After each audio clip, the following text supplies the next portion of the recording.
Estamos de volta aqui com o Jornal Gente para falar sobre o acordo União Europeia-Mercosul, que começou a ser negociado, Pedro, há quase 30 anos. O mundo era outro naquele momento. Aqui era governo Fernando Henrique Cardoso. Era aquele momento em que blocos comerciais ganhavam força, livre comércio, liberalismo econômico. Hoje a gente está indo num caminho diferente. E olha que interessante, né? Justamente esse caminho diferente, com Donald Trump, com tarifaços, fez com que a União Europeia, que era a principal ali pedra no sapato para assinar o acordo entre os dois lados, tinha um lado que queria mais e o outro que queria menos, a União Europeia viu que estava perdendo força, espaço econômico e resolveu abrir as portas para o Mercosul. Abrir as portas em termos de entrada de mais commodities, principalmente do Brasil. A gente está falando aqui de um bloco que tem o Brasil como seu principal integrante, mas também para vender mais coisa para o Brasil. A Alemanha precisa desesperadamente achar focos de compra dos seus produtos industriais. É difícil competir com a China, né, Pedro? E aí a Alemanha tem essa esperança. A Alemanha sempre foi a maior defensora dentro do bloco europeu da assinatura desse acordo. Itália, Polônia, França, Irlanda, os países que têm uma agricultura mais forte dentro das suas economias e que têm uma agricultura que recebe muito subsídio estatal, foram contra. A Itália mudou de posição e só por isso que o acordo agora está indo para frente, porque a França o tempo todo disse que não queria esse acordo. Agora o Brasil deve estar preocupado também com a possibilidade de entrada de alguns produtos europeus que vão chegar aqui mais baratos. Por exemplo, é o caso do vinho. Mas a gente tem um convidado chegando, né, Pedro? É isso aí, o professor Daniel Vargas, da Fundação Getúlio Vargas, está conosco, é um especialista no assunto para trazer algumas considerações aqui, a repercussão dessa notícia que saiu agora cedo pelo horário de Brasília. Professor Daniel, seja bem-vindo, bom dia para o senhor. O acordo foi assinado, mas que acordo? Quais são as condições? Esta que é a pergunta que todos querem a resposta. O que o senhor já tem de sinalização? Tem algum indício aí do que nós temos nesse acordo que foi anunciado agora há pouco? Muito bom dia. Bom dia, Pedro. Bom dia, pessoal. Um prazer voltar a falar com vocês. Duas considerações preliminares, Pedro. A entrada em vigor do acordo Mercosul-União Europeia é uma maratona. Eu diria que a gente está na metade dela, mas ainda tem um belo percurso pela frente. Isso porque existem etapas formais que devem ser cumpridas para que esse acordo seja finalmente concluído. Uma etapa importante é essa que acontece com a aprovação pelo Conselho, que é uma espécie de poder executivo ali no Conselho na União Europeia, e esta aprovação, o Conselho, melhor dizendo, que reúne os países da União Europeia, e agora essa era um dos grandes eixos de batalha que agora parece superado. A partir daí, o acordo precisa passar por algumas outras etapas. Uma delas é que ele seja ratificado, não é, simbolicamente, nessa reunião que deve acontecer nos próximos dias, caso a líder europeia de fato venha ao Mercosul para assim fazê-lo, e depois ele precisa ser aprovado no Parlamento Europeu. E aqui existe um outro imbróglio, por assim dizer, porque uma maioria simples poderia vetar esse acordo. A partir daí, ele também precisará ser submetido à apreciação dos parlamentos nacionais. E outra vez existem aqui possíveis impasses. De todo modo, uma barreira foi transposta e agora tudo indica que ele será de fato avançar, né? Ele vai seguir nessa peregrinação. Agora, endereçando o seu ponto, Pedro, existem algumas questões que se tornaram mais sensíveis no meio desse caminho. Uma delas foi a aprovação de uma série de salvaguardas pela União Europeia para blindar, por assim dizer, agricultores que estavam com receio da competição com produtos aqui da América Latina, em particular do nosso Mercosul, e isso, naturalmente, cria limites para aquilo que nós poderemos vender para eles, em contraprestação àquilo que nós vamos receber da União Europeia. E por isso mesmo, durante esse processo de negociação das salvaguardas, alguns setores da produção brasileira levantaram a mão e disseram: olha, eu não sei se esse acordo é tão vantajoso assim, como parecia naquele primeiro momento. De todo modo, este é o cenário atual. A gente vai precisar ainda avaliar com detalhes o que isso vai significar em termos econômicos para nós. O último ponto, Pedro, é importante entender que está em jogo agora também não é apenas um acordo econômico de trocas, é uma relação geopolítica.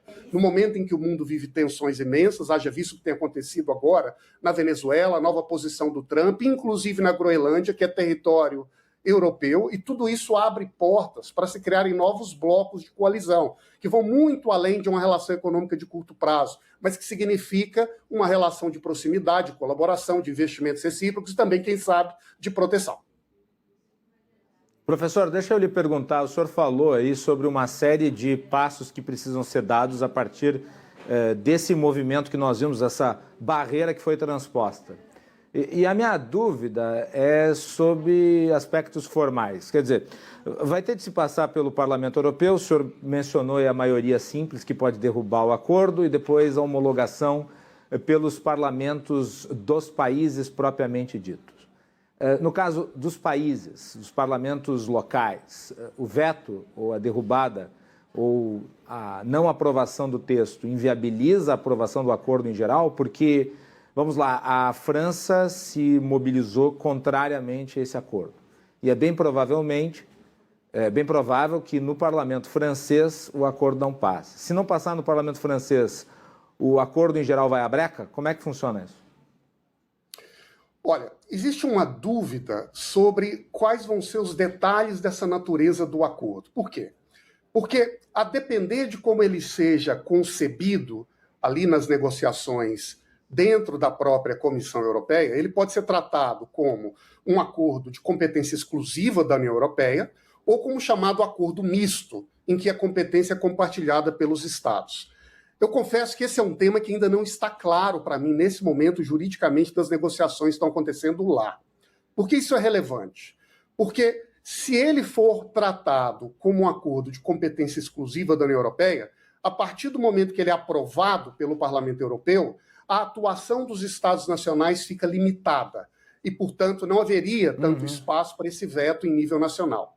Se ele for percebido ou tratado como um acordo misto, neste caso se abre uma brecha para que, após a aprovação do Parlamento Europeu, ele seja, então, submetido aos parlamentos nacionais. Por que isso é relevante?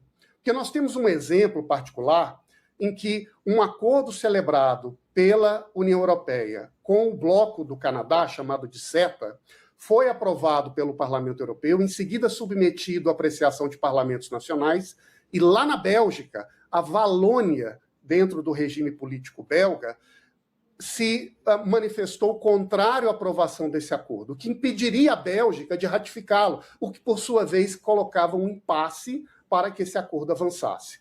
Houve, neste caso em particular, que aconteceu em 2019, uma série de negociações que fez, então, com que a Bélgica finalmente revisse a sua posição. De todo modo, o que nós sabemos é que, nesse caso, na União Europeia, uma outra maratona de negociações deve acontecer. Então, essa aprovação que acontece agora, ela definitivamente não é o fim do processo para que esse acordo entre em vigor. E, aliás, ele não entra em vigor amanhã. Nós estamos falando de uma etapa que foi transposta, importante, muito central, porque já revela uma nova coalizão política na Europa, países que resistiam, como a Itália, mudaram de posição, já se forma uma maioria que vai em outra direção, no entanto, ainda existem possíveis pontos de bloqueio. E uma dúvida que, sem dúvida, será, me perdoe aqui o pleonasmo, mas endereçada, esclarecida nos próximos dias, ou quem sabe ainda logo mais, será exatamente como essa aprovação agora na Europa será caracterizada, como um acordo do bloco ou como um acordo compartilhado com competências e países que, portanto, terão mais margem para interferir na aprovação ou na rejeição desse acordo em nível nacional. Professor, bom dia. Eu queria saber o seguinte, vencendo essas etapas que o senhor estava falando aí, e o senhor destacou bem que a gente tem uma tendência a pensar o seguinte, fechou o acordo, amanhã está valendo. E na vida não é assim, e ainda mais em uma situação como essa que é tão delicada e que tem tantos pontos que precisam ser azeitados. Se vencer todas as etapas, qual é a projeção que o senhor faz de que esse acordo comece de fato a vigorar e que a gente consiga ver, tanto para o Brasil quanto para os países que compõem o Mercosul e para os países da Europa, que essa relação ela começa a ser um pouco mais clara no dia a dia para o cidadão? Olha, eu acho que nós estamos vivendo um momento em que há um interesse cada vez maior de todos os países, sobretudo aqueles que estão tensionados por essa tensão geopolítica entre China de um lado e Estados Unidos de outro, a buscarem alternativas, acordos, formas de cooperação que torne as demais regiões do mundo menos vulneráveis às oscilações de humor de uma ou de outra liderança nessa tensão geopolítica do nosso século. Nesse contexto, creio que há naturalmente uma intenção, uma abertura maior da União Europeia, mas eu diria que também da América Latina, em buscar parcerias com outras regiões. Eu creio que esse é o contexto que acelera agora essa intenção da União Europeia, e eu diria que também entre nós, de criar uma porta econômica mais aberta entre os dois blocos. Agora, até que isso gere consequências práticas e reais para os cidadãos, a gente ainda pode esperar algum tempo. Isso porque nós sabemos que este é um acordo que ainda terá suas etapas para serem implementadas. A partir daí, se abre um cenário econômico, em que haverá, então, a retirada das barreiras tarifárias de lado a lado, e as empresas, o comércio, possa, então, fluir com mais agilidade. De todo modo, sabendo como essas tensões no mundo avançam, eu creio que há todo um interesse, sobretudo de lideranças em nível nacional, de agir rápido. Né? Esperar nesse momento significa também abrir-se a vulnerabilidades, ao imprevisto. Né? Ontem foi uma invasão na Venezuela, daqui a pouco pode ser alguma renegociação sobre a Groenlândia, e depois de amanhã um outro tema, uma outra tensão. Para a economia, tudo isso é risco, o que significa que criar alternativas, blindagens, diversificação, abertura de comércio, é uma maneira de países e regiões se protegerem. Aliás, eu diria que este acordo, da maneira como ele está estabelecido, ele tem vantagens para o Brasil. Um país historicamente muito fechado, mas verdade seja dita, eu creio que ele é muito mais importante nesse momento para a própria Europa, que vive com uma economia em uma situação muito delicada, espremida entre China e os Estados Unidos, com queda industrial significativa, e que poderá ter aqui no Mercosul um mercado de consumo muito poderoso para recepcionar parte dos seus produtos industriais. Mas na prática, ainda ao ponto, eu creio que ainda vai demorar um pouquinho para que isso chegue, de fato, na ponta do supermercado para os consumidores e produtores de cada país. Professor Daniel Vargas, deixa eu fazer aqui a pergunta popular. Que vantagem Maria leva, olhando para nós brasileiros, né? Quando esse acordo começou a ser negociado lá atrás, ele era colocado como uma espécie de divisor de águas, né? Nesse atual momento da economia mundial, ele ainda é visto dessa forma? O que a gente vai ganhar com isso? Olha, essa é a pergunta, não é, Thaís? E nós sabemos que existem aqui 3 elementos que precisam ser considerados. Primeiro deles, quando este acordo foi negociado, existia uma espécie de expectativa de que nós vamos, em parte, abrir mão de soberania legislativa para, em troca, receber mais fluxo comercial. Esse fluxo comercial foi tolhido, porque se criou um capítulo adicional de restrições ambientais exigido pela União Europeia, e logo em seguida se criou mais uma série de salvaguardas, que também tem pretexto ambiental, embora não seja verdade, que pode permitir ao bloco europeu limitar o fluxo de bens alimentares que sai do Brasil para entrar lá. O que significa, esse é o primeiro ponto, que na prática as vantagens econômicas para o agronegócio brasileiro são limitadas. Primeiro. Segundo ponto, nós sabemos que esse não é um acordo em que nós aqui no Brasil iremos apenas vender bens commodities, mas é também um acordo que facilita uma construção de novas relações de investimento. Então nós abrimos o mercado para que haja um influxo de investimentos internacionais e a Europa pode, a partir de então, enxergar aqui o espaço para a celebração de parcerias, joint ventures, estimulando um aprimoramento de setores industriais brasileiros que hoje são muito defasados. Essa talvez seja uma vantagem. Terceiro ponto. Eu creio que a partir do momento que se estabelece uma relação mais aberta de comércio e de padrões técnicos e tecnológicos, naturalmente se cria também uma relação de proximidade. No momento em que o mundo coloca na balança, de um lado, economia, de outro lado, geopolítica, essa relação de proximidade e de confiança também torna o Brasil um país, digamos assim, mais afim ou mais próximo de temas geopolíticos sensíveis com a Europa.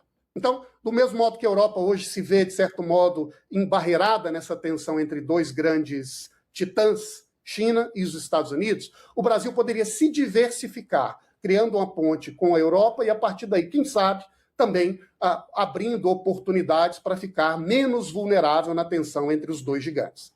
Agora, nós temos que ser muito sinceros e diretos ao ponto. A vantagem econômica de curto prazo deste acordo para a América Latina e para o Brasil em particular, agora, não é tão clara como era como esse acordo foi negociado há muitos anos atrás. E quem no Brasil, professor, vai sofrer mais? Tem mais possibilidade de ter dificuldade competitiva caso os produtos europeus cheguem aqui mais baratos?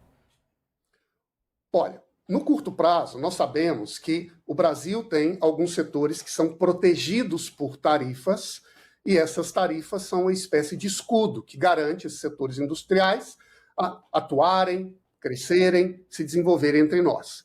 Um setor que é imediatamente atingido por este acordo deve ser o setor automobilístico, que historicamente tem sido um setor protegido, beneficiado com um conjunto de tarifas, de subsídios, e tudo isso agora passa a ser renegociado, né? Passa a ser revisto a partir da existência do acordo da União Europeia com o Mercosul. O Brasil tem também um setor farmacêutico embrionário. Nós sabemos que a Europa é um exportador poderoso de bens farmacêuticos para nós, mas esse também é um setor que pode acabar sendo atingido, apesar, né, de ter uma participação ainda pequena, digamos assim, na economia nacional. E eu diria que, em geral, toda a indústria brasileira ela tende a ser relativamente menos competitiva com a indústria europeia. É claro que nós precisamos agora segmentar, olhar para setores, cadeias em particular. Mas, em geral, o jogo é esse. Nós temos uma vantagem relativa, porém agora limitada, na exportação de commodities, em particular do setor agrícola, com várias limitações impostas pela Europa, e nós temos desvantagens no setor industrial. Agora é esperar de que maneira os fluxos de investimento e de troca possam, de certo modo, amortecer essa relação e criar benefícios de lado a lado. Professor Daniel Vargas, muito obrigado por estar conosco nessa manhã aí num chamado extraordinário por conta da notícia que foi anunciada há pouco e pelas explicações dadas aqui a respeito desse assunto de acordo União Europeia-Mercosul. Um grande abraço para o senhor e até a próxima. Um abraço, até a próxima e vamos aguardar os próximos capítulos. Muito obrigada. 2026 feliz para o senhor também, professor.